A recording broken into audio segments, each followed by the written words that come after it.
Dear friends, welcome to the channel The Eastern Front.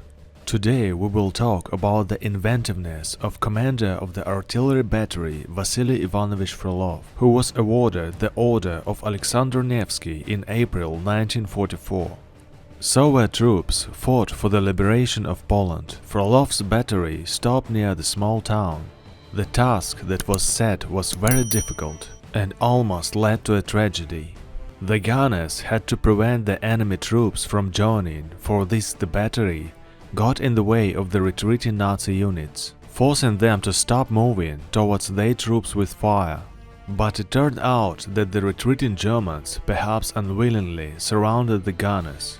Realizing this, the enemy decided to attack the battery in order to destroy the interference at the exit of the encirclement.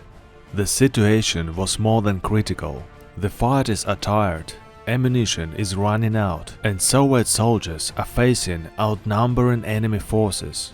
The gunners had no chance to survive in the upcoming battle. And then Frolov made an amazing decision in his audacity and impudence. Knowing all the ammunition available, he decided to stun the Nazis, convincing them that the battery is not only fully combat ready, but also has an almost unlimited number of shells. When almost at night the Nazis went on the attack, the battery opened a hurricane of fire on the advancing enemy. Moreover, the gunners fired calmly, steadily, and so accurately that the first explosions were heard in the thick of the Germans. The heavy fire stopped only when there were only 2 shells left, but the effect was enormous. The confused Nazis not only stopped, but also retreated, leaving several dozen dead on the battlefield. And then a real miracle happened. It turned out that there were many Poles among the Nazis who may have been forced to serve against their will, under threat of family execution and so on, which was practiced very often by the Nazis at the last stage of the war. And the Polish Hitlerites, least of all, wanted to die for the sake of incomprehensible and alien goals. Therefore, one of the Polish soldiers rushed to the Soviet gunners waving a white rag and shouting something. When the soldiers listened, they couldn't believe their ears at first. The soldiers wanted to surrender. Realizing that this was a chance, Frolov went out to the defector and offered to save the lives of his comrades if they surrendered. Otherwise, he promised to destroy the already stunned Germans with another wave of heavy artillery fire. After the Polish soldier returned to his comrades, he was sent back by the Germans with the message that the German officer who commanded the troops wanted to talk to the battery commander. Having given the order to charge the last 2 shells, the battery commander went to the location of German troops. The Hitlerite officer quickly agreed to lay down his arms in exchange for the fact that all surrendered German soldiers would be spared their lives.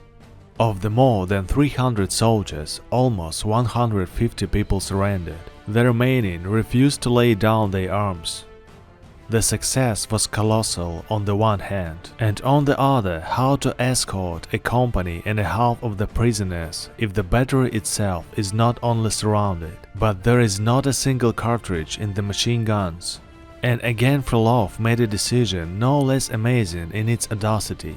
Having allocated only 2 submachine gunners for the convoy, the officer made it clear that this was enough, and in case of unforeseen problems, all those who surrendered and those who didn't surrender would be instantly destroyed by artillery fire. While those Hitlerites who remained in positions were at a complete loss, Frolov absolutely openly in front of the Germans calmly removed the battery from the positions and moved towards our troops. The Nazis, firmly convinced that the Russian unit somewhere nearby, and didn't fire a single shot, allowing the gunners to get out of the encirclement and take the prisoners away. Dear friends, that's all for today. By the way, there is an interesting video on my channel about the daring Soviet tankers who staged a raid behind the enemy lines in East Prussia. The link will be in the right corner. It was Tim and the Eastern Front channel. I wish you peace and health. See you.